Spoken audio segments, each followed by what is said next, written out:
Assalamualaikum warahmatullahi wabarakatuh. Perkenalkan, nama saya Rizky Khairi Santoso. Saya berasal dari kelas 11 6. Perkenalkan, nama saya Muhammad Cakil Banget, saya dari kelas 11 6. Perkenalkan, nama saya Febrio Kanavaro. Perkenalkan, nama saya Nazwa Nur dari kelas 11 6.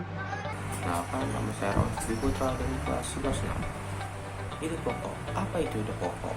Ide pokok adalah ide atau gagasan yang menjadi pokok pengembang paragraf. Makanya nama lain ide pokok adalah gagasan utama. Ide pokok terdapat di kalimat utama dan setiap satu paragraf hanya ada satu ide pokok. Ide pokok dapat bersifat eksplisit, tersurat, atau implisit tersirat. Salah satu hal yang perlu diingat adalah kalimat utama bukan berarti kalimat pertama. Kalimat utama bisa ada di kalimat utama, bisa pada kalimat akhir, atau bahkan kalimat utama dan terakhir. Ciri ide pokok. Untuk menemukan ide pokok dalam membentuk paragraf lebih mudah jika kamu mengetahui ciri-ciri ide pokok itu sendiri. 1. Mengandung inti permasalahan dari sebuah paragraf. 2. Memiliki kalimat pendukung atau kalimat jelas. 3. Ide pokok dinyatakan secara jelas atau tidak berbelit-belit. 4. Hanya ada satu ide pokok dalam sebuah paragraf. Cara menentukan ide pokok dalam suatu paragraf. Pertama, baca seluruh paragraf dengan cermat. Kedua, cermati kalimat pertama hingga akhir. Ketiga, baca setiap kalimatnya. Keempat, tandai ide pokok dan kalimat tandai info pentingnya. Lalu selanjutnya, ide penjelas. Ide penjelas atau gagasan penjelas merupakan ide yang berfungsi untuk menjelaskan ide pokok.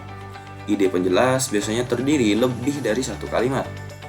Kalimat yang berisi ide penjelas disebut sebagai kalimat penjelas. Ciri-ciri ide penjelas. Kalimat penjelas dalam sebuah paragraf dapat diidentifikasi atau dilihat dari ciri-cirinya sebagai berikut, yaitu 1. Kalimat penjelas bersifat khusus. Yang kedua, tidak bisa berdiri sendiri.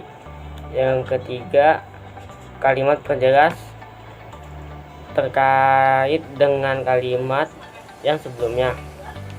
Terus yang keempat, kalimat penjelas biasanya berbentuk data, fakta, contoh, opini, dan lain-lain.